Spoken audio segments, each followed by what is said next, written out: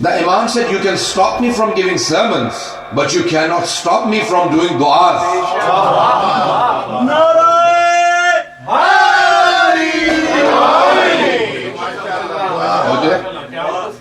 So they could not stop him from making du'as. And in those du'as, he was delivering all the messages. In the du'a, he was delivering the message. So he would start with the praise of Allah subhanahu wa ta'ala, and then the Holy Prophet and Ahlul Bayt alayhi salam. Now, This translation that I was telling you about, William Chittick's translation, in early mid-90s, 94, a journalist picked it up, and he said, I was given a gift from someone, and I read through the Psalms of Islam. He said, once I read through it, I could not believe that a person amongst Muslims, not today, 14 centuries ago, has conveyed such du'as that even today if you ask any Christian to write about God, could not perform anything like it. He said, I was more amazed when I found out that this person did not sit down and write them. You see, they say that when you want to write something, I write books. I've published 4. And after traveling, it takes me a month to get back into the writing mode. You know, take journey traveling does not go hand in hand together with writing.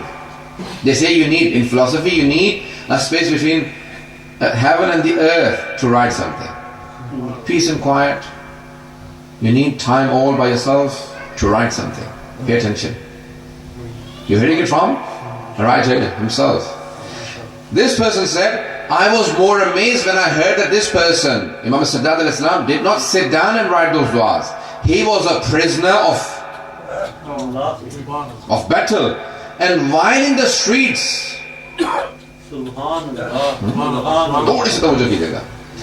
he said, while in the streets being lashed by the people, he had the ability and the capacity to say such du'as.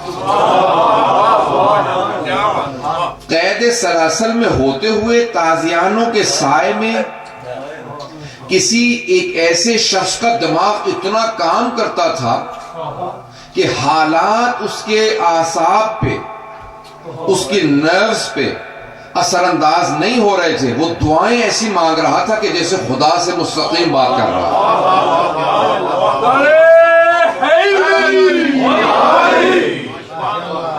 Probably a few minutes in English and then I'll translate to Urdu. He said, I was more amazed when I found out that 14 centuries ago this person did not sit down and perform these du'as. He was imprisoned. Look at the words of the Imam al-Islam. You see, if he was one of us that was imprisoned, we would be complaining to Allah subhanahu wa ta'ala. میں کیوں زندان میں آ گیا؟ پروردگار تو نے مجھے jail میں کیوں ڈال دیا؟ اللہ نے تو جیل میں نہیں ڈالا، لیکن ہم لوگ ڈائریکٹ خدا سے لڑیں گے. خدا نہ خاصہ کوئی اگر پریشانی بیماری ہوتی، مجھے اللہ تو نے کیوں بیمار کر دیا؟ اللہ نے بیمار نہیں کیا. میری ہی گاڑی کی چوری ہوئی ہے، اللہ کہاں تھا؟ یعنی اللہ سب چیزیں چھوڑ کے اس کی گاڑی کی گارڈ بن گیا. ایسا ہوتا نا، ہم لوگ ایسی باتیں کر جاتے ہیں. بات کر جب انسان پریشانی میں ہوتا ہے نا، یہ نہیں سوچتا میں کس سے لڑ رہا ہوں. بات کا انسان خدا سے لڑ پڑتا ہے. پتہ نہیں توجہ ہے یا نہیں. You know, we many times don't realize what we say to God because we are upset. اور اگر کوئی ایسا ہو جو جانتا ہو کہ اس کے صدقے میں کائنات خلق ہوئی ہے، کوئی ہم جیسا گنہگار آدمی نہ ہو بلکہ امام معصوم ہو، اور وہ یہ جانتے ہوں کہ میں ان 14 میں سے ہوں جن کے لیے اللہ نے کائنات کو خلق کیا. You know, if he was one of the sinful people, then we would understand. But this is one of the 14 infallibles. He knows that this universe was created for his sake. And when he is in prison, he does not complain. He says, Ya Allah, how shall I thank you enough? I ask for time alone with you. پتہ نہیں توجہ ہے یا نہیں. امام سجاد کے الفاظ کیا فرماتے ہیں؟ پروردگارا میں تیرا کیسے شکر ادا کروں. 7ویں امام کی 4تھے امام کے الفاظ ہیں کہ تیرا کیسے شکر ادا کروں. میں زندان میں ہوں، شکوہ نہیں، شکر کیسے ادا کروں. میں نے تجھ سے تنہائی مانگی تھی.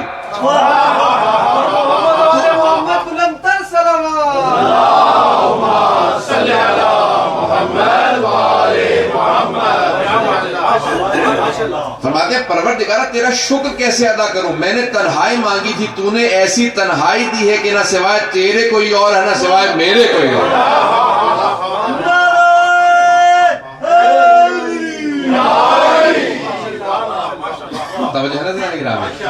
کتنی عجیب و غریب کیفیت ہے عزیزان گرامی. ہم لوگ اگر اچھے ہوں تو منفی سے منفی نکالتے ہیں, مثبت سے مثبت نکالتے ہیں, نیگیٹو سے نیگیٹو نکالتے ہیں, پازیٹو سے پازیٹو. اور جو بہت برے ہوتے ہیں نا وہ پازیٹو میں سے بھی نیگیٹو نکالتے ہیں. ایسا ہوتا ہی نہیں ہوتا. صرف کیڑے نکالیں گے حوصلوں کی عادت ہوتی ہے, ہمیشہ ہر چیز میں سے کیڑا نکالیں گے عزیزان گرامی. لیکن نیگیٹو میں سے پازیٹو نکالنا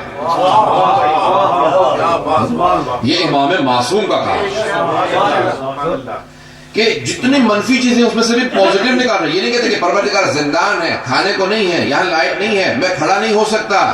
تیری نماز کے لیے رکوع سجود قیام تینوں چیزیں لازم ہیں, میں قیام نہیں کر سکتا. امام کا قد لمبا تھا, زندان کی ہائٹ کم تھی, امام سیدھے نہیں کھڑے ہو سکتے تھے. لیکن کہا پروردگارا مجھے کوئی شکوہ نہیں ہے کیونکہ جتنا اس عبادت میں لذت لے رہا ہوں. عبادت میں لذت, پتہ نہیں میں بات پہنچا رہا ہوں. عبادت میں لذت. دیکھیں ہمیں کھانے پینے میں لذت ہوتی ہے, دنیا کو دیکھنے میں آنکھوں سے لذت ہوتی ہے. یہ کیسا پہاڑ ہے, یہ کیسا دریا ہے, یہ کیسی جھیل ہے, یہ کیسی روڈ جا رہی ہے, کیسا انسان اچھے سینری دیکھتا ہے تو انسان کی آنکھوں کو لذت محسوس ہوتی ہے. اولاد کو دیکھتا ہے لذت محسوس ہوتی ہے. میں چھٹے امام سے پوچھا نا کہ مولا دنیا کی کیا چیز ہے, کہا انسان کا اگر بیٹا ہو, آنکھوں کے سامنے جوان ہو اور آنکھوں کے سامنے چلتا پھرتا رہے, سب سے بڑی لذت اسی کا نام ہے. کہا مولا دنیا کی سب سے بڑی مصیبت کیا ہے, کہ جب وہی جوان بیٹا آنکھوں کے سامنے مر جائے. تو امام نے کہا سب سے بڑی مصیبت ہے. اب کیسے جملے کو میں نے پیش کر دیا کیونکہ امام کی حدیث تھی. عزیزان گرامی, چوتھے امام اسلام فرماتے ہیں کہ عبادتوں میں بھی لذت ہے. پتہ نہیں میں پہنچا پا رہا ہوں یا نہیں, تھوڑا سا غور کیجیے گا. عزیزان گرامی, ہمیں لذت زبان سے کسی ایسی سے گفتگو کرنے میں محسوس ہوتی ہے جس سے انسان محبت کرتا ہو, چاہتا ہو. اولاد سے انسان چاہتا بات کرتا ہے.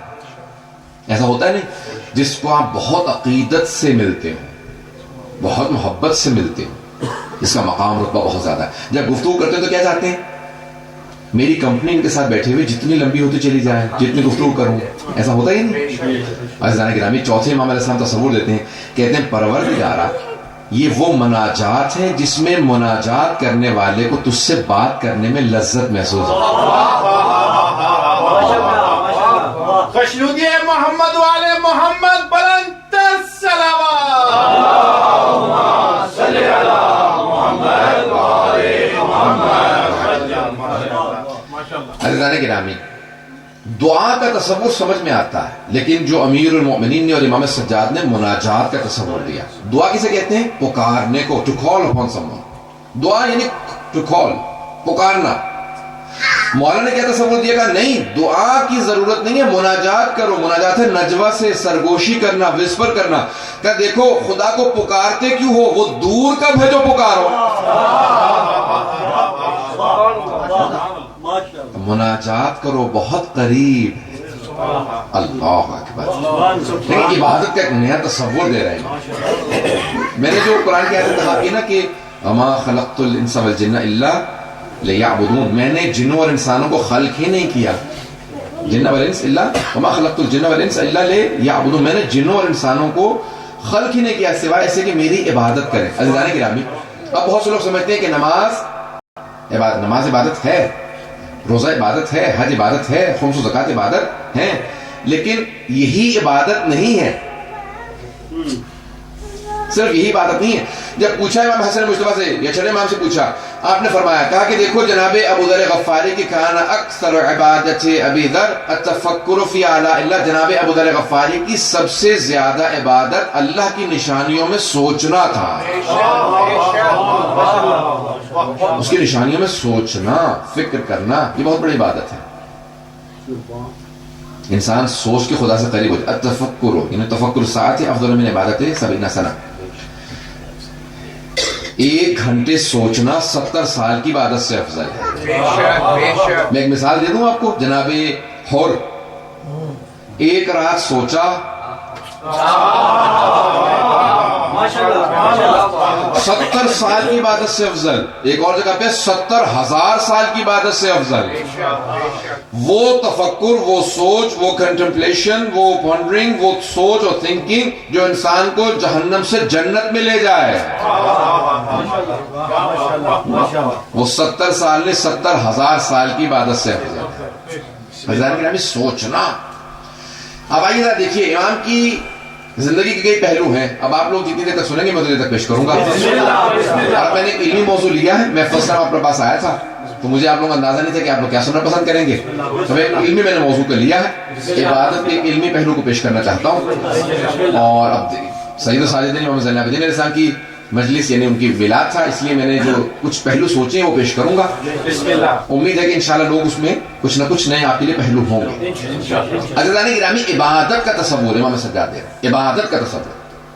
ایسی کوئی عبادت نہیں کر سکتا. اہل سنت والجماعت کے راوی ہیں, بہت بڑے راوی ہیں سید المسیب.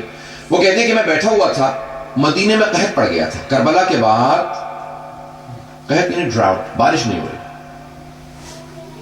سب پریشان تھے. سارے مدینے والے مسجد نبوی میں جمع ہو گئے. کہ پروردگارا ہم گنہگار ہیں. راوی کہتا ہے شاید آل رسول پہ اتنا ظلم کر دیا تھا کہ پھر بارش رک. یزید نے مدینے پہ حملہ کیا تھا, مدینے مسجد نبوی میں گھوڑے باندھ دیے تھے. مانتا تو تھا نہیں. بہت سے لوگ کہتے ہیں کہ نہیں ائمہ اہل بیت کو نہیں مانتا تھا. نہیں, ایسا اللہ رسول کو نہیں مانتا تھا. قرآن کی بے حرمتی کرتا تھا, رسول خدا کا تمسخر معاذ اللہ استغفر اللہ رب اللہ. تو مسجد نبوی میں سے گھوڑے باندھ دیے. تو اس کے بعد کیا ہوا کہ پھر قحط پڑ گیا. تھوڑا سا غور کیجیے گا. جب قحط پڑ گیا نا, ڈراؤٹ آ گیا, تو سارے جمع ہو گئے مسجد نبوی میں. دعائیں مانگنے لگے کہ پروردگارا اپنے نبی کی خاطر بارش برسا دے. راوی کہتا ہے میں بیٹھا دیکھ رہا تھا, کسی کی دعا قبول نہیں ہو رہی. کہ اتنے میں نے دیکھا کہ ایک موٹے موٹے ہونٹوں والا کالا حبشی غلام کہیں سے دوڑتا ہوا آیا. اور وہ آیا خاموشی سے, ایسے آنے کے بعد بیٹھا مسجد نبوی میں تاکہ کسی کو معلوم نہ ہو کہ وہ آگے. یعنی اتنا تربیت یافتہ تھا, یہ غلام تھا لیکن تربیت اتنی تھی کہ جانتا تھا کہ اپنی اہمیت نہ منواؤں, خاموشی سے آگے کہیں بیٹھ جاؤں, کسی کو معلوم نہ ہو کہ میں آیا اور میری دعا قبول ہونے والی ہے. یعنی وہ جانتا تھا وہ کون ہے. پتہ نہیں بات واضح کر پا رہا ہوں. He knew who he was. اب آئے ایک مرتبہ راوی کہتا ہے کہ میں نے دیکھا کہ نہیں, بڑی خاموشی سے آ کے بیٹھا, میں اس کے پیچھے جا کے بیٹھ گیا. کہ وہ دیکھ رہا تھا کہ مجھے دیکھ تو نہیں رہا. پھر اپنے ہاتھوں کو بلند کیا کہ پروردگارا تجھے اس کا واسطہ جس کا میں غلام ہوں. چمن چمن کلی کلی علی علی علی علی, نگر نگر گلی گلی علی علی علی علی, نعرہ حیدری, مشروطی محمد والے محمد بلند تر صلوات. اللہم صلی علی محمد والے محمد. عزیزان گرامی, واسطہ دینا یہ سب کی روش رہی ہے. خود رسول خدا جناب ابو طالب ان سب کی روش ہے, واسطہ دے کے دعا مانگے. تو اس غلام نے کہا پروردگارا تجھے واسطہ اس کا جس کا میں غلام ہوں, مدینے والوں پہ بارش برسا دے. راوی کہتا ہے کہ ابھی اس کے ہاتھ نیچے نہیں آئے تھے کہ ایک مرتبہ بارش برسنے لگی. کہ خاموشی سے اٹھا اور جانے لگا تاکہ کسی کو پتہ نہ چلے میری دعا قبول ہوئی. کتنا مقام ہے اس کا. کہ جب جانے لگا نا تو میں نے دیکھا کہ بھی کس کا واسطہ دیا, کس کا غلام ہے, یہ کون ہے. میں اس کے پیچھے چلنے لگا خاموشی سے تاکہ اسے پتہ نہ چلے. کہ جیسے وہ گلی مڑتا تھا میں فوراً بھاگ کے جاتا تھا. کہاں کہ دیکھا کہ مولا بنی ہاشم میں گھسا اور امام سجاد کے گھر میں چلا. کہ جیسے امام سجاد کے گھر گیا میں نے کہا ہاں ہو نہ ہو یہ انہی کا غلام ہے. پتہ نہیں میں بات پہنچا پا رہا ہوں.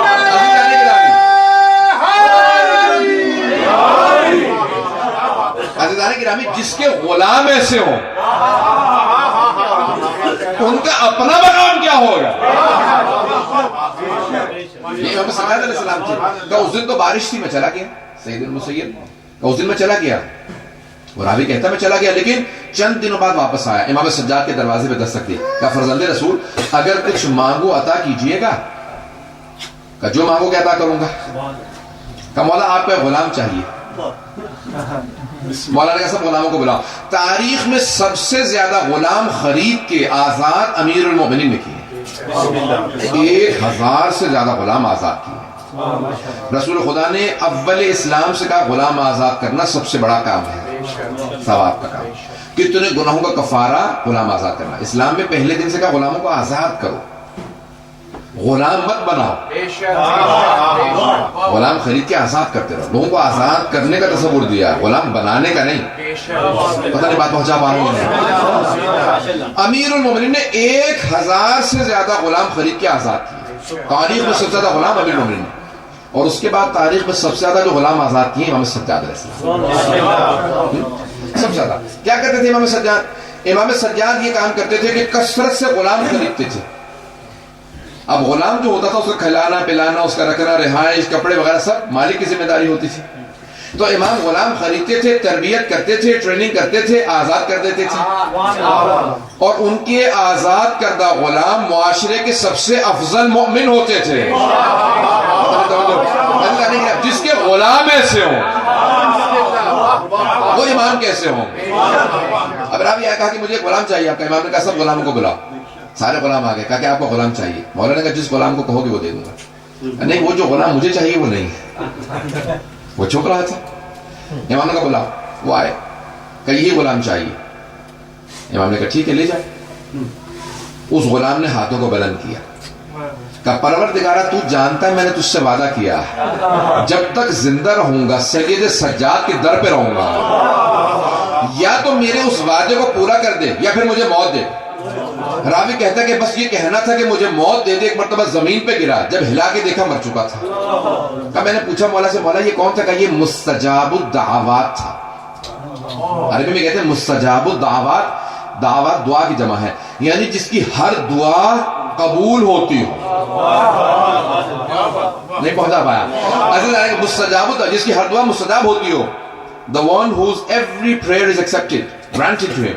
جس کی ہر دعا قبول ہوتی ہو اسے مستجاب الدعوات کہتے ہیں. جو غلاموں کو تربیت کر کے مستجاب الدعوات بنا دے اسے زین العابدین کہتے ہیں.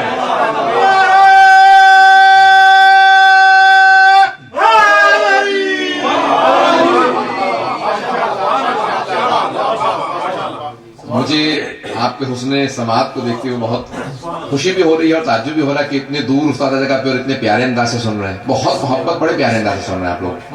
اور مجھے پڑھتے ہوئے محسوس ہو رہا ہے کہ بہرحال ایک علمی موضوع کو لے کے چلا، لیکن سب لوگ ساتھ ہیں.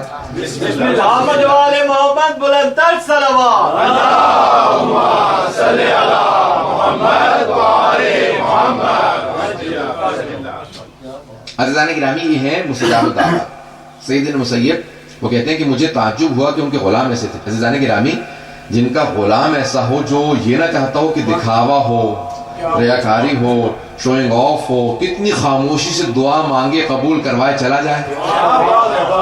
اب آپ نے تصور کیا امام سجاد کیسے، کہ امام سجاد ایسے سے غلاموں کی تربیت کی. عزیزان گرامی، یہاں تک کہ ماہ مبارک رمضان سے پہلے سب غلاموں سے کہتے تھے کھڑے ہو جاؤ میں سب کا حساب کتاب لوں گا. کہ میں نے تم سے پانی مانگا تھا، لائے تھے وقت پہ؟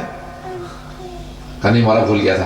کہ فلاں موقع پہ یاد ہے میں نے کہا تھا کہ فلاں جاؤ کسی آدمی کو صدقہ دے آؤ، دے کے آئے تھے وقت پہ؟ کہ نہیں مولا بھول گیا تھا. میری تربیت کر رہے ہیں نا، غلاموں کی تربیت کر رہے ہیں. سارے غلاموں کو کھڑا کرنے کے بعد سب کو ان کی غلطیاں گنوائیں. کہ آپ سب کے سب کہو کہ سید سجاد آپ ہم پہ کرم کیجئے، خدا آپ پہ کرم کرے گا. جو نمائندہ الہی ہو، جو جانتا ہو کہ میری وجہ سے سب کچھ ہے کائنات میں، لیکن کیونکہ اپنے غلاموں کی تربیت کر رہے تھے تو کہا دیکھو دوسروں پہ جب کرم کرو تو خدا تم پہ کرم کرتا ہے. سکھا رہے ہیں کس انداز سے، پتہ نہیں بات پہنچا پا رہا ہوں یہاں. ان کو تربیت کرتے ہوئے کہتے ہیں کہ دیکھو یہ کہو کہ پروردگارہ اگر معاف بھی کر رہے ہو نا، کہ پروردگارہ میں نے تیرے ایک بندے کو معاف کیا تو مجھے معاف کر دے. انداز امام علیہ السلام کا. آئیں ذرا کچھ دعاؤں کے نمونے پیش کرنا چاہتا ہوں، کچھ چند مثالیں آپ کے سامنے پیش کر دوں. عزیزان گرامی، اب امام علیہ السلام پہ پابندیاں تھیں. دعا صرف مانگ سکتے تھے، خطبے نہیں دے سکتے تھے. تو امام نے کیا کیا؟ دعاؤں کے ذریعے سے وہ باتیں پہنچائی ہیں کہ آج 21 سینچری کے اندر لوگ وہ باتیں سمجھ رہے ہیں. 20 سینچری کے اندر جانے کے بعد ایک بات 70s میں 1970s میں تقریباً 40 ایئرز بیک ایک سائنسدانوں نے ایک ایکسپیریمنٹ کیا کہ بھئی سمندر بہت گہرے ہیں، اوشنز are very deep. جتنے زمین کے اوپر پہاڑ ہیں نا اونچے اونچے، اس سے زیادہ اونچے پہاڑ سمندر کے اندر ہے. پھر وہ گہرائیوں میں گئے، پھر اوشن میں انہوں نے نیچے جا کے دیکھا کہ وہاں بھی مچھلیاں ہیں. کب؟ 20 سینچری میں. غور کیجئے گا. 20th سینچری میں 20ویں صدی میں جانے کے بعد انہوں نے دریافت کیا کہ بہت چھوٹی چھوٹی مچھلیاں وہاں پہ بھی ہیں. پھر پریشان ہونے لگا جب یہ مچھلیاں نیچے ہیں اور یہ تو اوپر آ نہیں سکتی, اتنے اوپر آتے ہوئے تو ان کو کئی مہینے لگیں گے, چھوٹی مچھلیاں, بہت چھوٹی مچھلیاں, پھر یہ آکسیجن کہاں سے لیتی ہے؟ کیا بات ہے,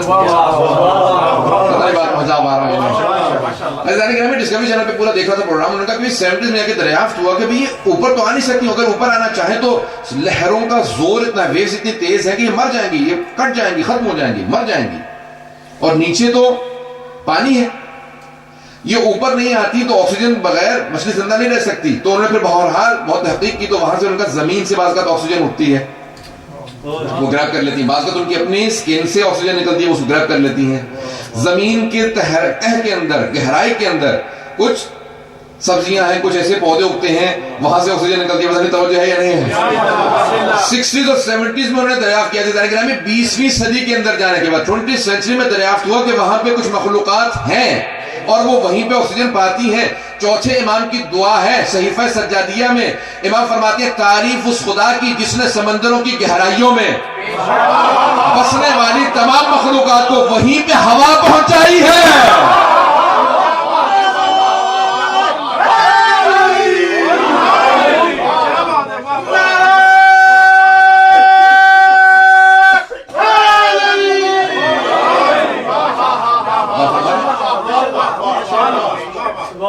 تعریف اس خدا کی جس نے سمندروں کی گہرائیوں میں ان تمام مخلوقات کو جو سمندر کی سطح پہ نہیں آ سکتی وہاں پہ آکسیجن پہنچائے. عزیزان گرامی, میں 2002, 3, 4 میں نے مسلسل کیلیفورنیا میں 4-5 سال ماہ رمضان 30 دن پڑھتا تھا.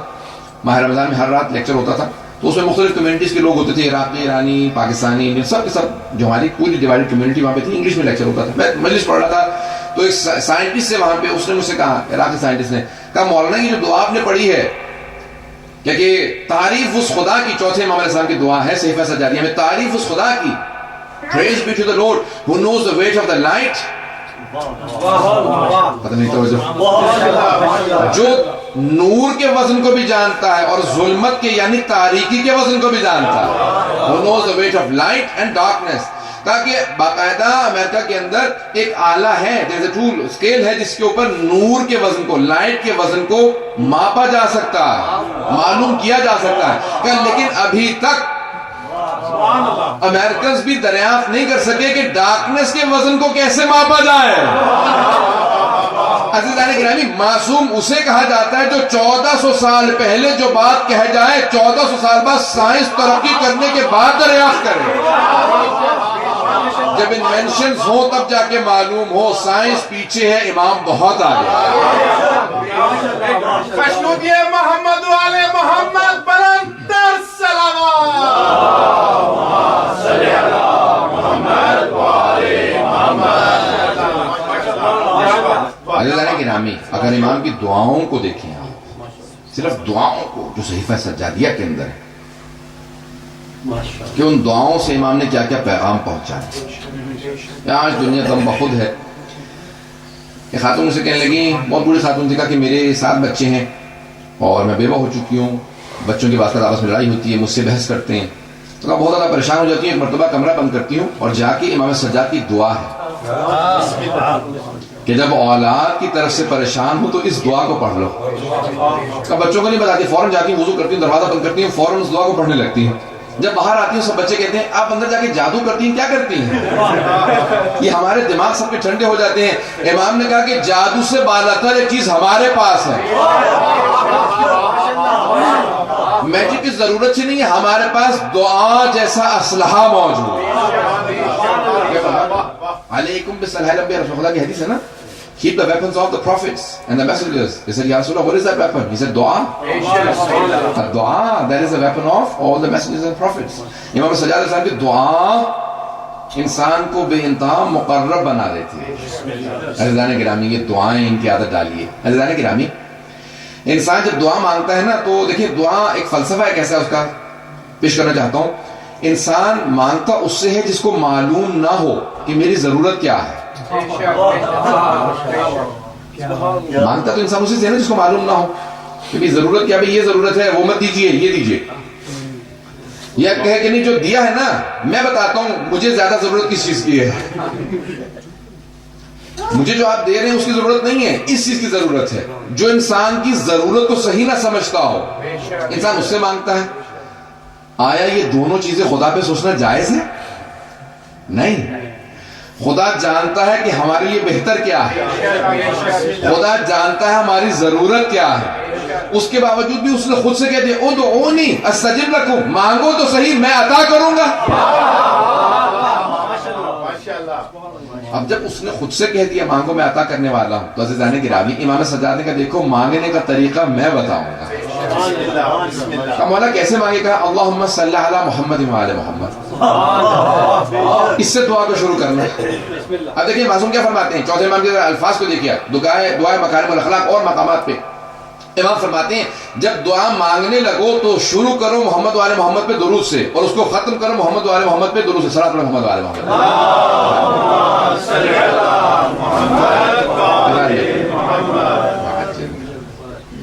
یاد میں محمد باردی کے صلوات اللہم صلی علی محمد وعلی محمد. تو امام نے فرمایا کہ دعا جب شروع کرو تو اس سے پہلے بھی صلوات پڑھو اور اس کے آخر میں بھی صلوات پڑھو. گا کیوں؟ کہا کہ دیکھو صلوات اور درود کسی بھی حالت میں رد نہیں ہے، ہر حالت میں قبول ہے. دلیل کیا ہے کہ ان اللہ وملائکتہ یصلون علی النبی یا ایھا الذین آمنوا صلوا علیہ وسلموا تسلیما. اللہم صلی علی محمد وعلی محمد. یا کہ خدا اور اس کے ملائکہ رسول خدا پر درود بھیجتے ہیں. عزیزان گرامی جس عبادت میں خود خدا شریک ہو وہ دعا کبھی رد نہیں ہو سکتی. تو معصوم نے فرمایا کہا کہ دعا سے پہلے اور دعا کے بعد میں درود پڑھنا دعا رد نہیں ہوگی. کیوں؟ اگر ابتدا قبول ہے انتہا قبول ہے تو درمیانی شے کو رد نہیں کیا جائے. اب امام نے طریقہ سمجھایا دعا مانگنے کا. تو صحیفہ سجادیہ بہترین امام علیہ السلام نے ایک ہدیہ دیا اپنے تمام شیعوں کے لیے. اللہ نے گرامی انسان کو دعا مانگنے کا اگر طریقہ سیکھنا ہے تو امام سجاد علیہ السلام. قرآن میں ہے کہ دیکھیں انسان دعا نہ مانگنا تکبر کی علامت ہے. ہو بھی تو کہو پروردگار مانگ. کیوں؟ کیونکہ جو انسان سمجھتا ہے میں بہت کچھ ہوں تو وہ مانگنا نہیں چاہتا. کہ خدا سے دعا مانگو انسان کے تکبر کو توڑ دیتے. دعا انسان کے تکبر کو توڑتی. عزیزان گرامی آئیے ذرا امام سجاد علیہ السلام کی زندگی کے دو پہلوؤں کو اور پیش کروں گا. دو واقعات پیش کرنا چاہتا ہوں نوجوانوں کی خاطر بچوں کی خاطر تاکہ ان کی بھی توجہ میرے ساتھ رہے. میں نے ایک علمی موضوع لیا. عزیزان گرامی اب ایک میں نے آپ کے سامنے زاویہ پیش کیا ہے کہ زین العابدین ہے اور دوسرے ہیں سید الساجدین. اگر اس لقب کو بھی پیش کر دوں توجہ ہے مجھے سننا چاہیں گے تھوڑی دیر اور؟ عزیزان گرامی سید الساجدین ہے امام. کیسے سید الساجدین ہے؟ امام گھنٹوں سجدے کرتے تھے. For hours long he was in sajda. 2 hours, 3 hours long. And many times he would, he had that he would clean his forehead. امام کی پیشانی پہ نشان بن جاتا تھا. سجدوں کے بہت گہرے نشان تھے. امام کو باقاعدہ اس کو کاٹتے تھے. اتنے باقاعدہ امام کے نشان تھے پیشانی پہ. عزیزان گرامی امام کی پیشانی سجدوں کے نشان سے بھری ہوئی تھی. جو دیکھتا تھا کہتا تھا یہی سید الساجدین. توجہ کیجیے گا. ایک بہت طولانی سجدے میں ہے امام علیہ السلام اور امام کے بیٹے ہیں پانچویں امام علیہ السلام. کہ اچانک پانچویں امام علیہ السلام کے متعلق پورے مدینے والے کہنے لگے ارے محمد باقر کنویں میں گر گئے. He dropped into a well. The fifth امام علیہ السلام. پانچویں امام وہ پانچویں امام نہیں کہہ رہے تھے نام لے رہے تھے. میں صرف احترام تاکہ بار بار نام لوں تو پھر صلاۃ پڑھنی پڑتی ہے. اللہ گرامی پانچویں امام کنویں میں گر گئے. ایک مرتبہ شور ہونے لگا. سب کے سب جب شور کرنے لگے پانچویں امام کے متعلق کہ بچہ کنویں میں گر گیا بچہ کنویں میں گر. 2-3 برس کی 4 برس بہت چھوٹے سے. اب بس امام کی والدہ نے امام باقر کی والدہ نے امام زین العابدین کی زوجہ نے جن کا نام فاطمہ بنت حسن ہے امام حسن مصطفیٰ کی بیٹی ہے. بسم اللہ اللہم صلی علی محمد وعلی محمد. سارا مجمع غور سے سننے کا اس جملے کو. عزیزان گرامی امام کی بیٹی ہیں امام کی پوتی ہیں امام کی بھتیجی ہیں امام کی بہو ہیں، امام کی زوجہ ہیں، امام کی ماں ہیں، امام کی دادی ہیں، ہر طرف سے امامت میں ہے، لیکن آخر ماں ہے. بس کان میں آواز جانی تھی میرا بیٹا کنویں میں گر گیا، رونے لگی، تڑپ کے رونے لگی، اور روتی ہوئی فوراً چوتھے امام کے پاس آئیں، اے میرے سرتاج، اے میرے آقا، اے میرے مولا، ہمارا بچہ کنویں میں گر گیا. اب امام کون ہے؟ امام ہے سید الساجدین.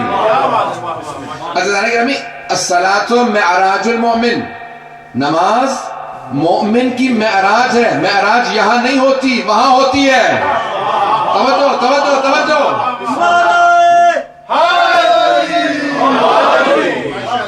معراج کہاں ہوتی ہے؟ معراج کسے کہا جاتا ہے؟ اسینشن کو کہتے ہیں نا معراج. تو معراج یہاں نہیں، وہاں ہوتی ہے. عزیزان گرامی، نماز کی معراج سجدہ، اور سجدے کی معراج سید الساجدین کا سجدہ. عزیزان گرامی، چوتھے امام سجدے میں ہیں، آپ کی زوجہ رو رہی ہیں، امام کا سجدہ طولانی تر ہوتا چلا جا رہا ہے، طولانی تر ہوتا چلا جا رہا ہے. He is prolonging his sajda. When he comes out of the sajda, he says, what happened? کیا بات ہے، آپ کیوں اتنا رو رہی ہیں؟ کہ آپ کو آواز نہیں آ رہی تھی؟ امام نے کہا کہ آپ نے غور فرمایا نا، میرے پیغمبر نے، میرے جد نے، ہمارے جد نے فرمایا ہے کہ یہ وہاں ہوتا ہے سجدہ. میرا جسم یہاں ہے، میں یہاں نہیں ہوں، تو میرے کان میں آواز نہیں آتی جب میں خدا کی بارگاہ میں ہوتا ہوں. تو روتے روتے کہنے لگی آپ کی زوجہ نے فرمایا، ہمارا بچہ کنویں میں گر گیا ہے. کہا آرام کیجئے، پریشانی کی بات نہیں، بس امام کا کہنا تھا. کہ آپ کی زوجہ نے فوراً آنسو صاف کر لی. کیوں؟ جانتی تھی یہ ضامن ہے، جانتی تھی یہ ضامن ہے، حجت خدا ہے، امام وقت ہے. امام چلنے لگے. اب میں اپنے الفاظ میں پیش کروں گا. امام کا چلنا تھا، زمین قدم کے بوسے دینے لگی، آسمان سر پہ سایہ کرنے لگا، کائنات سے لبیک کی آوازیں آنے لگی، ہر انسان راستہ دینے لگا. امام کا چہرے سے نور آ رہا تھا. ہر طرف سے لوگ ہٹنے لگے. کہا کہ مولا آپ کا بیٹا کنویں میں گر گیا. امام نے کہا ہٹو. راستہ تو ایک مرتبہ آواز دی. کہا کہ پانی میری امانت کو لوٹا دے. سارے مدینے والوں نے دیکھا کہ پانی ابھرنے لگا. امام نے فوراً اپنے بیٹے کو پانی سے اٹھایا. سب نے گواہی دی کہ محمد باقر پانی کے اندر نہیں، اوپر بیٹھے تھے.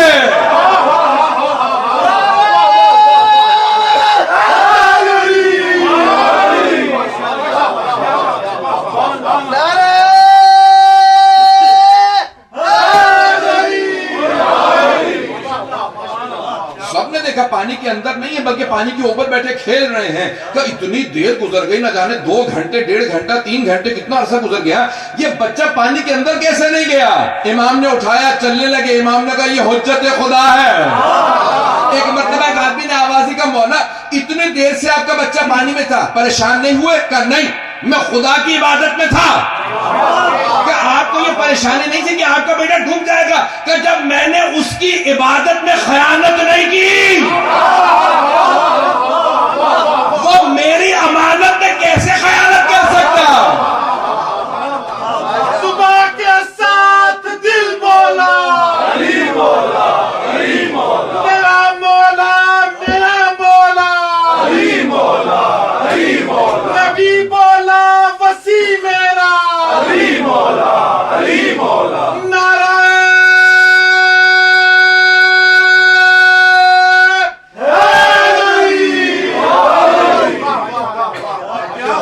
مولانا صاحب کی درازی عمر کے لیے بلند تر صلوات. اللہم صلی علی محمد و آل محمد. ماشاءاللہ.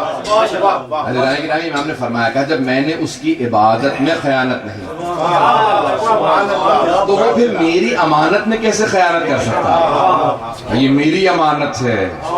اللہ اکبر. یہ عبادت، یہ سجدہ اس کی امانت تھا، میں نے خیانت نہیں کی. جیسا سجدہ کرنا تھا ویسا ہی کیا. کما حقہ، سجدے کا حق وہی ادا کر سکتے ہیں. عزیزان گرامی، اور وہ کیوں نہ سید الساجدین ہوں جس نے کربلا سے مسلسل سجدے کیے ہوں. میں ایک جملے کو پیش کروں گا. عزیزان گرامی، پوری دنیا میں چلے جائیں. You know, today there are changes of so many governments. There are civil wars going on in the world. And there are so many new rulers coming into power. Every new ruler says, I can't do anything. There is a civil war going on. The treasury has nothing. Pay attention. People are not cooperative. کوئی میرا ساتھ نہیں دے رہا, ملک کے خزانے خالی ہیں, ملک میں حالات خراب ہے, میں کچھ نہیں کر سکتا. ایسا ہے یا نہیں ہے عزیزان گرامی؟ اور اگر کوئی عصر عاشور میں منصب امامت سنبھالے, پتہ نہیں بات پہنچا پایا ہوں عزیزان گرامی, جہاں باپ کا جنازہ تپتی ریت پہ پڑا ہو, خزانے خالی, جو خود قیدی ہو, زندان میں ہو, لیکن کوئی شکوہ نہ کرے. اللہ اکبر. These people who are coming into power, they see a little civil war, treasury has nothing, and the fourth Imam, he took the order of Imamat in the eve of Ashura, and yet he did not make a single complaint. He said, oh Allah, I will deliver. And had it not been for the fourth Imam alayhi salam, he did the tarbiyat. He trained the people, because first is tazkiyah. He trained the people, and the fifth and the sixth Imam alayhi salam taught the people. Had it not been for the fourth Imam, the people could not learn. جملے کو پہنچا پاؤں یا نہیں؟ حضرت گرامی, اگر چوتھے امام علیہ السلام تربیت نہ کرتے, جب تک تربیت نہ ہو تب تک انسان علم حاصل نہیں کر سکتا. جب تک تزکیہ نفس نہ کرے, تو چوتھے امام نے ایک ایسی بنیاد رکھی کہ پانچویں اور چھٹے امام علیہ السلام نے علوم آل محمد کو معقل العلوم بنے, اور ہم جعفری کہلائے. بات پہنچ رہی نا عزیزان گرامی؟ عزیزان گرامی, اب کیا کروں گی, مسائل کا جملہ, بہت سی آنکھوں میں آنسو آ گئے ہیں, لیکن میں اس بات کو کہے بغیر آگے نہیں جا سکتا کہ عزیزان گرامی, آج پوری دنیا میں ہر انسان شکوہ کرتا ہے, گلہ کرتا ہے, میں کچھ نہیں کر سکتا, حالات اچھے نہیں ہیں. عزیزان گرامی, چوتھے امام نے اس انداز سے منصب امامت کو نبھایا کہ خداوند متعال کہے گا, سلام ہو اے سجاد, اے سید سجاد, آپ کی عظمتوں کو سلام ہو, آپ نے حق امامت ادا کر دیا. نہ عبادت میں کوئی کوتاہی ہے, نہ سجدوں میں, نہ تبلیغ دین میں, بلکہ عصمت کبریٰ کے پیکر ہیں. اس انداز سے پہنچا رہے ہیں. حضرت گرامی ہیں زین العابدین, یہ ہیں سید الساجدین. بات پہنچ گئی ہے حضرت گرامی؟ ہمارے ایک بات کو کہوں, حضرت گرامی, پھر امام کے متعلق جو سب سے زیادہ چیز مشہور ہے نا, وہ ہے گریہ. آپ کا پوری زندگی پھر کربلا کے بعد گریہ کرتے رہے, لیکن بے مقصد گریہ نہیں تھا, با مقصد گریہ تھا. صرف رو نہیں رہے تھے, بلکہ اس انداز سے روتے تھے کہ دیکھنے والا سوال کیے بغیر رہ نہیں سکتا تھا. پوچھتا تھا, کیا بات ہے, اتنا کیوں رو رہے ہیں؟ یہاں کہتے, تجھے نہیں معلوم فرزند رسول خدا کے نواسے کو پیاسا ذبح کر دیا گیا.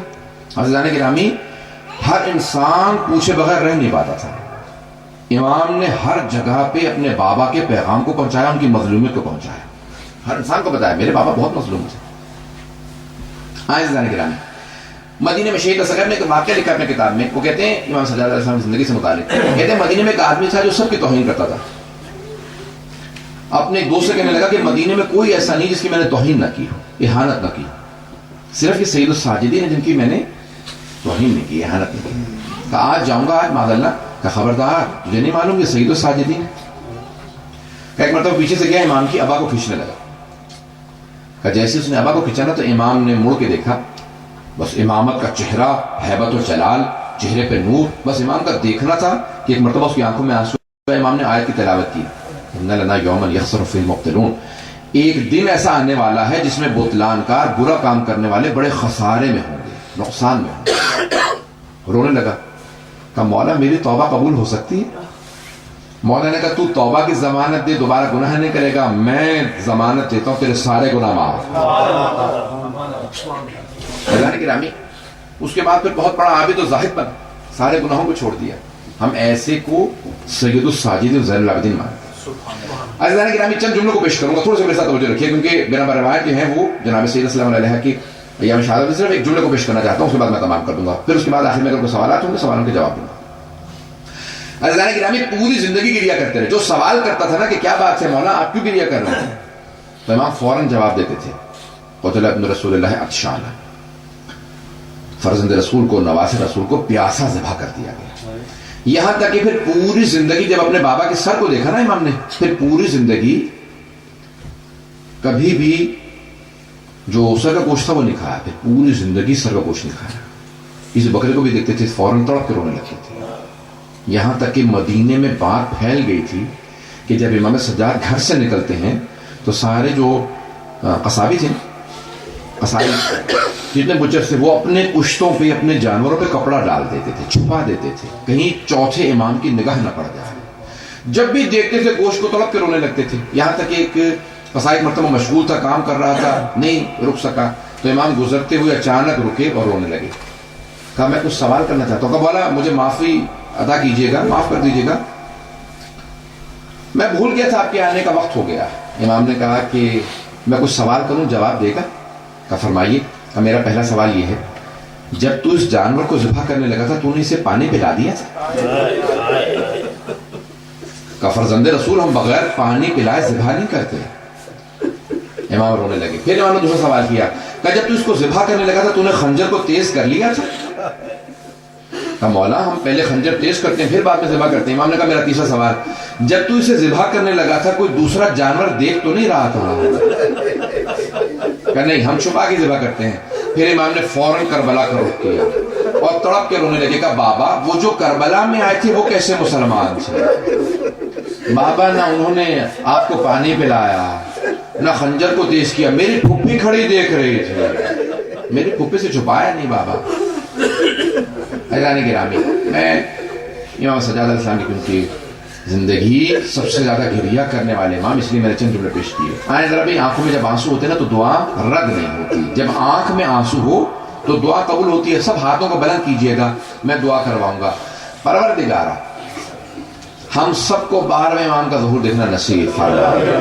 پروردگارہ جہاں جہاں مومنین بسے میں ان کے سب کی جان مال عزت آبرو کی حفاظت فرما. عراق کے حالات خراب ہیں، بحرین کے، شام کے، پاکستان کے سب مومنین کی حفاظت فرما. پروردگارہ جہاں جہاں شین حیدر قرار ہیں سب کی جان مال عزت آبرو کی حفاظت فرما. ہمارے مقامات مقدسہ کی حفاظت فرما. پروردگارہ نجف و کربلا کی، قاسمین کی، سامرہ کی، بلد کی اور شام کے تمام روضوں کی حفاظت فرما. پروردگارہ حکومت اسلامی کی حفاظت فرما. اور پروردگارہ جتنے بھی ہمارے مومنین جہاں جہاں بسے ہیں سب کی حفاظت فرما. جو مومنین یہاں موجود ہیں سب کی دعائیں مستجاب فرما، کسی کو خالی ہاتھ نہ لوٹا. پروردگارہ ایک واسطہ پیش کریں گے. پروردگارہ امام سجاد علیہ السلام ہم لوگ عبادت کرتے ہیں نا تو اس کے لیے بھی جانواز بچھا لیتے ہیں، اس کے لیے بھی سجدہ رکھتے ہیں، اس کے لیے ہم کوشش کرتے ہیں کہ ہمارے لیے کوئی آرام دہ جگہ ہو. اور اگر کوئی کربلا سے شام کے راستوں میں کانٹوں پہ سجدے کرتا رہا ہو، اس امام علیہ السلام کی عظمتوں کو سلام. و پروردگارہ امام سجاد کے پاؤں میں لگے کانٹوں کا واسطہ ہماری ان گنہگار آنکھوں کو امام زمانہ کی زیارت نصیب فرما. پروردگارہ جنت البقیع تعمیر ہوتا دیکھنا نصیب فرما. جتنے مومنین مریض ہیں پروردگارہ ایک واسطہ دوں گا، بیماروں کے لیے ایک واسطہ دوں گا. میں ایک آپ سے سوال کروں، آپ نے کبھی دیکھا کہ کسی بیمار کو لوگ بستر سے گرا دیتے ہوں؟ شام غریبہ میں امام سجاد کو بستر سے گرا دیا گیا تھا. پروردگارہ شام غریبہ کے اس بیمار کا واسطہ جس کو بستر سے گرا دیا گیا تھا، ہمارے جتنے مومنین مریض ہیں سب کو شفاء کاملہ عنایت فرما.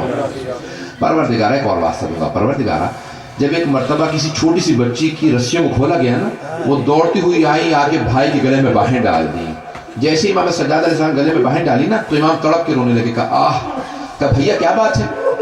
کہا بہن میری زنجیریں دھوپ میں بیٹھ کے گرم ہو جاتی ہیں، جب کوئی ہلاتا ہے نا تو میری کھال ان سے اترنے لگتی ہے. ابھی تم گلے ملی نا تو میری کھال سے یہ زنجیریں لگ گئیں. اتنے میں پانی ملا بچی کو، جیسی بی بی کو پانی ملا نا بی بی نے سارا پانی مولا کے زنجیروں پہ ڈال دیا. جیسی زنجیروں پہ پانی ڈالا امام سجاد نے پوچھا بہن کیا کر رہی ہو؟ کہا بھیا آپ ہی نے تو کہا تھا میری زنجیریں گرم ہیں، میں آپ کی زنجیروں کو ٹھنڈا کر رہی ہوں. پروردگارہ واسطہ اس لہجے کا جب ایک بہن بھائی کی زنجیروں کو ٹھنڈا کر رہی تھی، تمام ماؤں کے کلیجوں کو ٹھنڈا فرما. کسی ماں کو اولاد کا غم نہ دے، خصوصاً بحرین کے اندر اور مقامات پہ ماؤں کو اولاد کا غم نہ دے. پروردگارہ ایک آخری واسطہ دوں گا. پروردگارہ جب چوتھے امام اسلام نے اپنے پاؤں سامنے بچھا رکھے تھے نا تو ایک بچے نے پوچھا کہ بھیا کیا بات ہے، آپ نے پاؤں کیوں پھیلا رکھے؟ کہا میرے پاؤں میں کانٹے لگ گئے، ہاتھوں میں زنجیریں، میں پاؤں سے کانٹے نہیں نکال سکتا. تو ایک بچی نے کہا بھیا میں آپ کے پاؤں سے کانٹے نکال دیتی ہوں. اس بچی نے سارے کانٹے چننا شروع کیے. مولا سے پوچھا مولا کس بات سے رو رہے ہیں؟ کہا میرے ہاتھ زنجیروں میں ہیں, میری بہن کے پاؤں کے کانٹے کوئی نکالنے والا نہیں.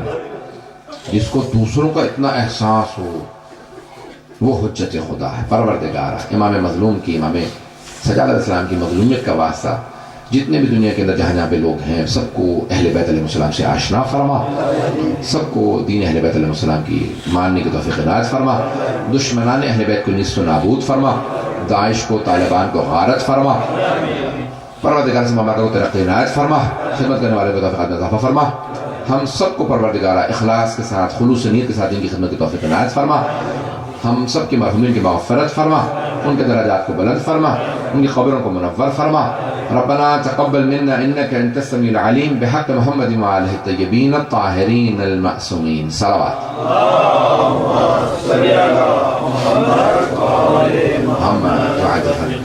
اگر سوالات ہوں گے, is there any questions and inshallah we'll answer them. ہم ختم کرنے والے تھے لیکن اگر سوالات ہیں, is there any questions? اگر سوالات ہوں گے. نماز شب کے متعلق پوچھ رہا ہوں کہ نماز شب میں اکثر میرا روٹین ایسا ہے کہ میں 2-3 بجے تک جاگتا ہوں. کوشش کرتا ہوں فجر وقت میں کہ میں 2-3 بجے سونے سے پہلے نماز شب پڑھ کے سو سکتا ہوں. نماز شب آدھی رات کے بعد کبھی بھی پڑھ سکتے ہیں, نصف شب کے بعد, مڈ نائٹ کے بعد کبھی بھی نماز شب پڑھ سکتے ہیں, اور اگر عشاء کے بعد بھی چاہیں تو پڑھ سکتے ہیں, لیکن آدھی رات کے بعد سے فجر سے پہلے کبھی بھی پڑھ سکتے ہیں. اور دا کلوزر ٹو فجر دا بیٹر, جتنی بھی فجر سے قریب تر پڑھیں اتنا بہتر, ثواب زیادہ ہے. لیکن آدھی رات کے بعد کبھی بھی پڑھ سکتے ہیں, ویسے عشاء کے بعد بھی پڑھ سکتے ہیں. اور کوئی سوال ہے؟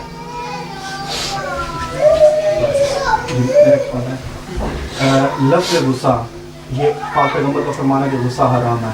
جب ہم معصوم کے لیے غصہ کے لفظ استعمال کر سکتے ہیں جبکہ فعل حرام ہے, تو یہ غصہ حرام نہیں ہے, غصہ حرام نہیں ہے. پیغمبر نہیں ہے غصہ حرام ہے. غصے میں قابو کھو دینا, انسان کو قابو نہ رہے اپنے آپ, غصہ نہ آنا یعنی غیرت نہ ہونا, یہ بھی ہے. غصہ آنا چاہیے, وإلا انسان میں غیرت ہی نہیں ہے. غیرت کی علامت ہے کہ انسان غصہ آئے گا, لیکن غصے میں بے قابو نہ ہو, کہ اسے یہ معلوم نہ ہو, اس کی زبان قابو میں نہ ہو کہ جو چاہے خدا کے خلاف بول دے, جو چاہے ماں باپ کے خلاف بول دے, جو چاہے کسی کے خلاف بول دے. نہیں, قابو ہونا, غصے میں قابو ہونا ضروری ہے. غصہ آنا حرام نہیں ہے, غصے میں قابو نہ ہونا. غصے اور جلال میں کیا فرق ہے؟ بہرحال ایک محترم لفظ غصہ جو ہے عموماً استعمال ہوتا ہے کہ جس کے اندر انسان آپے سے باہر ہو جاتا ہے, اور جلال جو ہے وہ انسان کے کمالات میں سے, اور وہ ائمہ علیہ السلام سے مختص ہے کہ جب وہ آتے تھے وہ پورے اپنے قابو کے ساتھ ہوتے تھے, اور وہ ان کا جس طرح سے امام علیہ السلام نے فرمایا. سوال کیا گیا کہ یا علی رسول خدا نے پوری زندگی تلوار نہیں اٹھائی, کیوں صرف جنگ حنین میں تلوار چلائی ہے؟ کہا کہ تم نے قرآن نہیں پڑھا, قرآن میں ہے کہ وما ارسلناک الا رحمۃ للعالمین, ہم نے آپ کو عالمین کے لیے رحمت بنا کے بھیجا. رحمت کا تقاضا یہ ہے کہ تلوار نہ چلائے, لیکن جان کا بچانا واجب ہے. اس لیے جنگ حنین میں کہ صحابہ چھوڑ کے بھاگ گئے تھے اور وہ پیغمبر کو قتل کرنا چاہتے تھے, اس لیے جان بچانے کے لیے پیغمبر نے پھر لوگوں کو مارا, وإلا پیغمبر تلوار نہیں چلاتے, مارتے نہیں تھے. تب پھر اگر پیغمبر رحمت للعالمین انہوں نے تلوار نہیں چلائی تو پھر آپ نے تلوار کیوں چلائی؟ کہا کہ وہ رحمت الہی تھے, میں جلال الہی.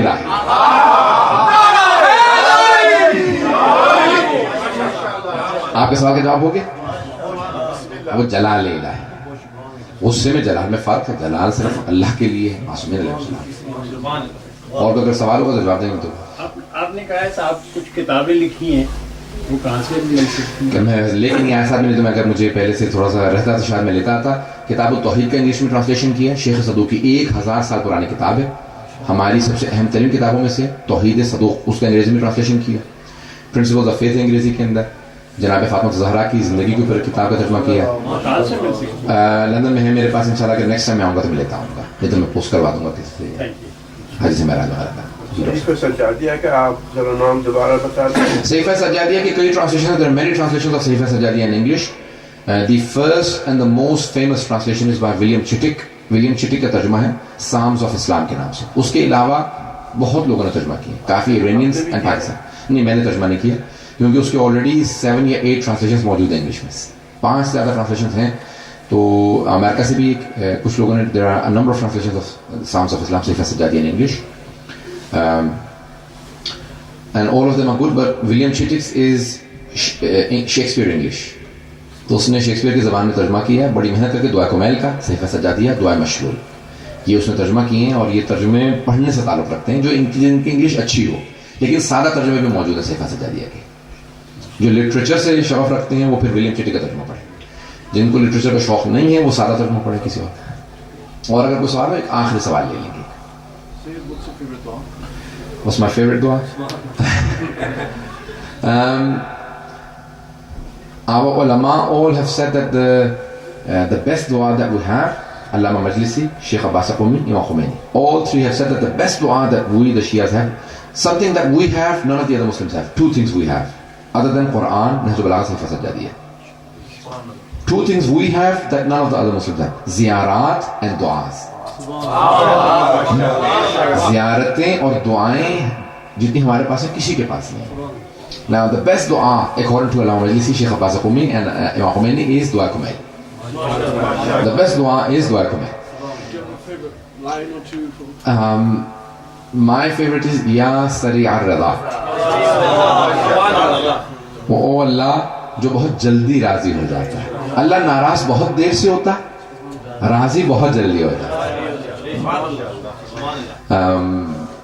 مومن کے لیے بھی بعض احادیث میں کہ مومن بھی ایسے ہی ہوتا ہے، ناراض بہت دیر سے ہوتا ہے، راضی بڑی جلدی ہو جاتا ہے. مومن بھی ناراض بڑی مشکل سے ہوتا ہے اور راضی بڑی جلدی. تو اللہ یا سریع رضا اغفر لمن لا یملک الا الدعاء.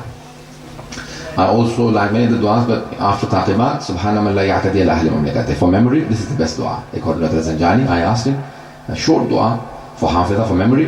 After every namaz, if you read this dua, I can write it inshallah. This is probably I've been reciting for over 20 years after every namaz. If there are any questions, otherwise we'll call it a night. رسول اللہ ماشاء اللہ ہم سب جانتے ہیں رحمۃ اللہ عالمین تھے، لیکن ہمارے سنی برادرز جو تبری میں اور سیرت رسول اللہ میں بنی قریظہ کا واقعہ جس طرح لکھتے ہیں، اس میں ہمارا کیا نظر ہے؟ بہت اچھا سوال ہے. I'll quickly repeat the question in English and I'll translate into English for the better of the youth. Please answer it in English. Yes. Now the question is that the Holy Quran says the Holy Prophet is a mercy for the universe. Then what do we say about the incident of Bani Qurayza, where the historians have mentioned, Tabari and others have mentioned that the Holy Prophet ordered all of Bani Qurayza to be killed, the men. First of all, the history does not say that the Holy Prophet ordered for them to be killed. Number two, Sheikh Najah al-Tai, a contemporary writer who's still alive, he has more than 400 books. In his Siratul Nabi, he says this incident did not happen. Some of the Jewish rabbis who converted to Islam, like Abu Huraira, like Abu al-Ahbar and others, they did not truly convert, and they fabricated a lot of Israeliyat, and they also showed the oppressiveness of the Jews, and that the Holy Prophet oppressed. So he completely counters it from the beginning to the end. Sirat al-Nabi, 2 volumes by Najah al-Tai. Najah al-Tai کی کتاب ہے Sirat al-Nabi. وہ کہتے ہیں اصلاً سچ ہی جھوٹ ہے. وہ یہودی لوگ جو کہتے تھے، یہودی رہبائز جو ان کے ربے تھے، جو کہتے تھے مسلمان ہو گئے، وہ مسلمان نہیں ہوئے تھے. انہوں نے بہت سی اسرائیلیات مسلمانوں میں رائج کر دی، یہودیوں کی ٹیچنگز، اور پھر یہودیوں کو مظلوم بنا کے پیش کیا کہ معاذ اللہ رسول خدا نے بڑا ظلم کیا یہودیوں پہ. ان لوگوں نے بنا کے یہ چیزیں کھڑی ہیں. Number 1. Number 2, if you read some of the historians, they have said that the Banu Qurayza referred to one of their ex-Jewish Muslims who had converted, and they said that we don't want Muhammad sallallahu alaihi wasallam to decide for us. We want him to decide for us. Now he said that if you want me to decide, if you leave Hazrat Rasulullah rahmatullahi alayhi, then all of you should be killed. So there are a number of explanations. There are 3 incidents for the Holy Prophet for which the Holy Prophet said, I disapprove of this. One is by Khalid ibn Walid, who went and killed a group of people, and the Holy Prophet said, Allahumma inni bari min al-Khalid. Oh Allah, I take your refuge from Khalid. This was not my doing. It is without my approval. I disapprove. One of them is this incident, and there are other incidents. So there are many historians who have countered and do not approve that the Holy Prophet gave the orders for their killing. رسول خدا نے ان کے اصلاً حکم جاری ہی نہیں کیا ان کے قتل کا. ٹھیک ہے. اور اگر کوئی کوشچن ہوگا, there are 2 questions we'll just take and that's it. What's, in your opinion, the best book in accordance to the Seerah of the Prophet? What is the best book on the Seerah of the Holy Prophet? There are many different books on the Seerah of the Holy Prophet. If you want a short book, then Sunan al-Nabi by Allama Tabatabai is very good. Allama Tabatabai, very short, but very good. So he picks out all the different qualities of the Holy Prophet, that he never used to spit, he used to, how he walked, he would not hit his feet on the ground, how he, every little thing, every little aspect of his life. What made him Rahmatan lil Alameen? When he was crossing the street, if he ever saw any stones or any branches of the tree, he would move them out with his feet. Little things about the Holy Prophet, he's covered in there. And if you want a detail, there is a 35-volume set by Sahih min Sirat al-Nabi al-Azam by Sayyid Jafar Murtada Amili. Sayyid Jafar Murtada Amili has a 35-volume set on the life of the Holy Prophet, Sahih min Sirat al-Nabi al-Azam. If you want a lengthy one, then that book, and a short one by Allama Tabatabai, Sunan al-Nabi. آج کل 2 طرح کی ideologies کو میں سنتا ہوں لوگوں سے. ایک تو یہ کہ امام زمانہ ایک چیز ظہور کے حوالے سے وہ کہتے ہیں کہ ظہور کے حوالے سے آپ کچھ نہیں کر سکتے, اور جو دوسرے آئیڈیالوجی سنتا ہوں کہتے ہیں کہ آپ کو راستہ ہموار کرنا ہے, سب کو مل کے راستہ ہموار کرنا ہے. تو اس میں سے کون سی صحیح ہے؟ اور اگر تو واقعی یہ ہے کہ اگر ہمیں ہی کچھ کرنا ہے, اسپیشلی جس جگہ ہم ہیں, تو وہ ہمیں کیا کرنا ہے؟ Okay. Question everyone understands? He's saying that there are 2 ideologies amongst the Shias. One says that we need to pave the way for the Prophet Muhammad Islam. We need to prepare the grounds that he comes. And the other one says that we have nothing to do with the Prophet Muhammad. Okay. You know, when you invite a guest to the house, میں English میں جواب دے دوں, اس کا بہتر ہے کہ بچوں کے اس میں کہا. Now you invite a guest to your house. You say, okay, when the guest comes, then we will prepare the food, we'll clean up, and we'll do everything. Or when you invite the guest and you know the time, then you start preparing. جب آپ ایک دعوت دے دیتے ہیں نا, تو پھر آپ کہتے ہیں بھی ہمیں تیاری کرنی چاہیے کیونکہ کوئی آنے والا ہے.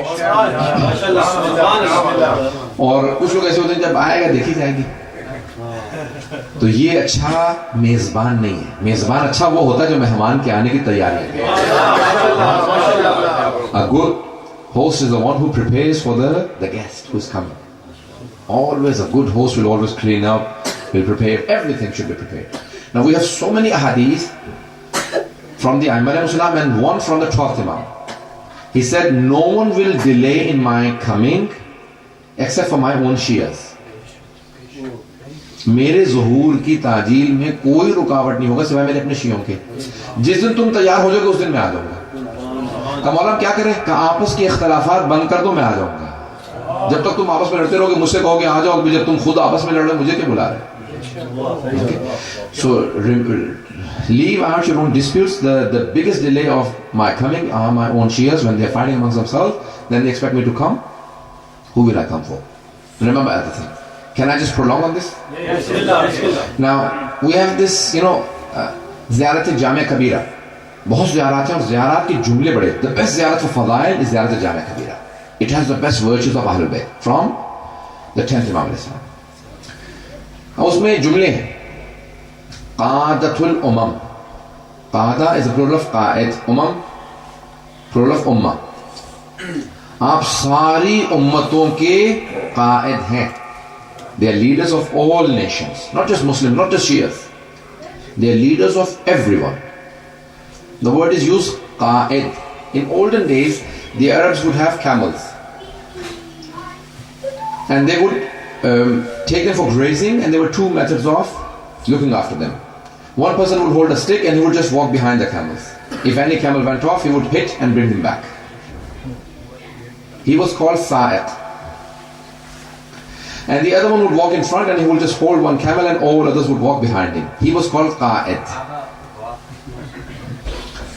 Today the driver behind, because he's behind the driving seat, in Arabic he's called sa'iq and the leader is called qa'id. آج بھی عربوں میں نا ڈرائیور کو کہتے ہیں سائق اور آگے چلنے والے کو پیشوا کو کہتے ہیں قائد. ائمہ ہے قائد, they're not سائق. پتہ نہیں بات پہنچا پا رہا ہوں. Everyone pay attention to this point. Now, they do not come and lead you from behind.